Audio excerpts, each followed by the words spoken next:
Hi AP Calculus students, how are you doing today? Here are 3 problems from section 3.5 that students had requests on. The first one is the longest, it is number 13. You were being asked to find the limit as x approaches infinity of h of x. And they also gave me that f of x was this function that is listed in each numerator. And h of x was f of x divided by, and they gave me each of these denominators. So I just took the time to put the f of x function they gave me in the numerator where they had it. So I could use logic on each of these problems. I could try some long division, which would work well in the first problem, the second problem. The third problem, I'm not so sure because the degree of the numerator is less than the denominator. But without a doubt, what works every time is to, I'm going to put a star here, pull out term of highest degree in the entire problem. Not just in the numerator or denominator, in entire problem. So sorry, that's a little messy, but hey, at least it fits. Pull out term of highest degree in entire problem. Then you will end up canceling that from the numerator and denominator, and then using direct substitution of infinity to evaluate the limit. So in the first problem, notice that the highest degree in the entire expression is x cubed. So I am going to factor in x cubed from the numerator and from the denominator. So of course, x cubed factored from 5x cubed leaves me a 5 minus x cubed factored from a 3x squared would be a 3, and that would be over x. Notice if I multiply x cubed by negative 3 over x, I do get a negative 3x squared. So the expression that I'm writing right now is the same as the expression above. It just has an x cubed pulled out. When I factor x cubed from 10x, I have a 10 over x squared left. And again, quick check, if I multiply x cubed by 10 over x squared, do I have a 10x? Yes, I do. Okay, I'm factoring in x cubed from the denominator. That would leave me a 1 over x.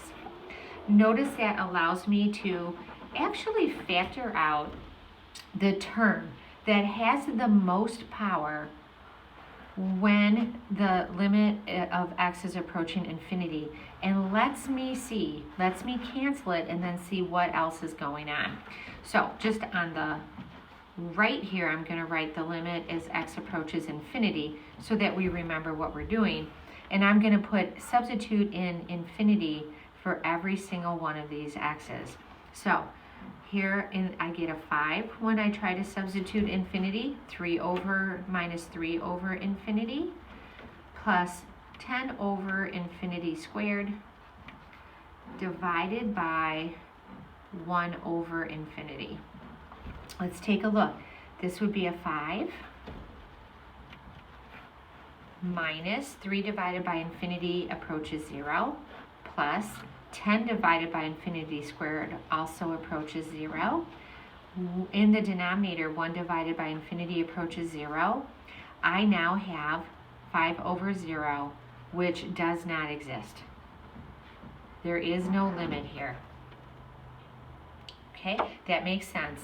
The degree of the numerator is higher than the denominator, so when x approaches infinity, the numerator is getting bigger and bigger, making a bigger and bigger fraction. On B, let's factor the highest degree I see once again is an x cubed. I'm going to factor that from each term. So there we go. Here's my x cubed over x cubed. That would leave a 5 for the first term, right? Minus 3 over x for the next term, plus 10 over x squared. Right, that hasn't changed. The denominator then, that would leave a 1. Let's cross out the x cubes, right? Now the limit as x approaches infinity, I'm going to come down this way, would be 5. Let's do direct substitution. Minus 3 over infinity plus 10 over infinity squared divided by 1. There we go. So this would be 5. I'm really making a mess here. Here, let's follow the arrow. Here we go. This would be a 5. There we go. Minus 3 over infinity would be 0. And plus 10 over infinity squared would be a 0. And of course over 1. And my answer is a 5. Sorry that was so messy. I first went down, then I went right, and then I went back left here. Again, notice this makes logical sense. The degree of the numerator and the denominator, the highest degree is the same. So as x approaches infinity, technically the numerator and denominator are growing just as fast, except with this 5 here, the numerator is growing 5 times faster than the denominator, and the limit is 5. Let's see if I can do this last one a little neater. Pulling out the highest degree I see is this time an x to the 4th. So I will pull an x to the 4th from the numerator and denominator. That would leave in my first term 5 over x. Next would be 3 over x squared. Next would be plus 10 over x cubed. Again, if you are unsure, just multiply the x to the 4th back out to each term, and you will see you have the same expression as above. And I have a 1 in the denominator. The x to the 4th cancels. Let's do the limit as x approaches infinity by direct substitution into each term. Here we go. This would be in my numerator, 5 over infinity minus 3 over infinity squared plus 10 over infinity cubed over 1. There we go. Notice 5 over infinity is 0. Minus 3 over infinity squared is 0. Plus 10 over infinity cubed is 0 over 1. And we get 0 as our limit. This makes sense.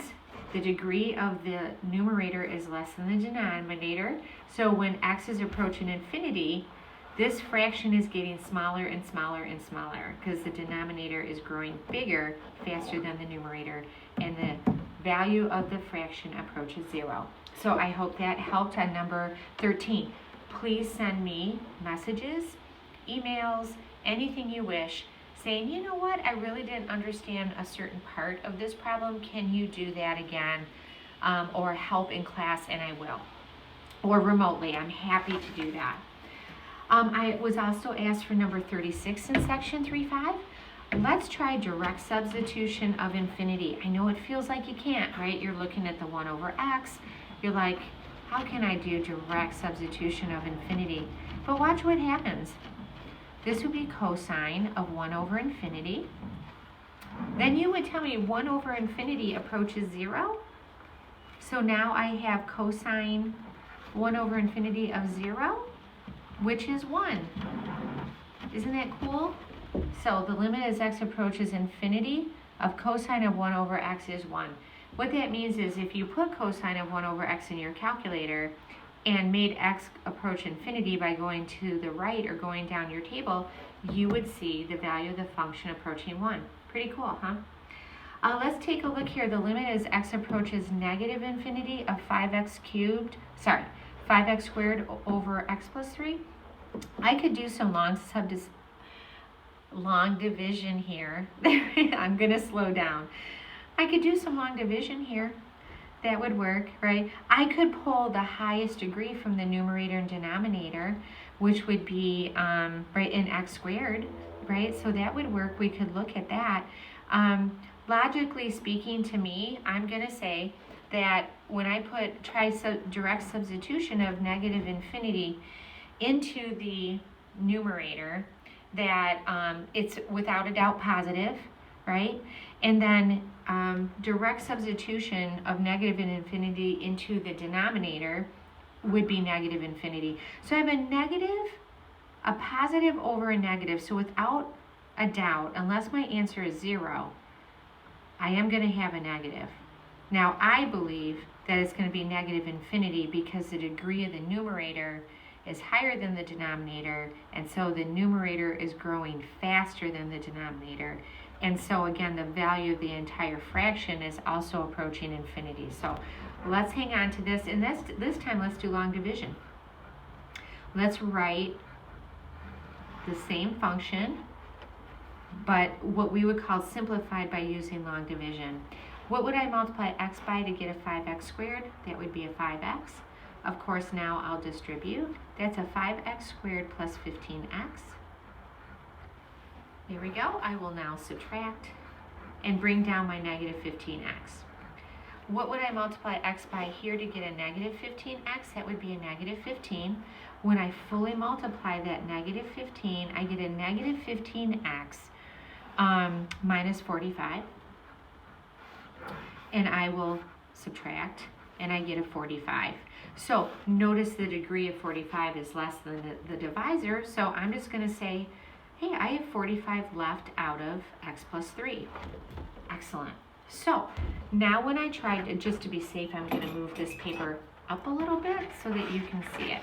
There we go.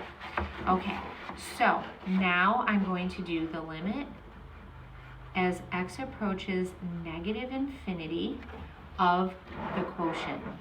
So if it's okay with you, since I see it right here, I'm just going to do direct substitution of negative infinity for x.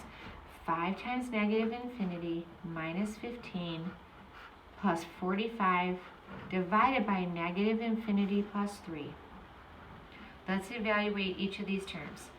5 times negative infinity is negative infinity minus 15.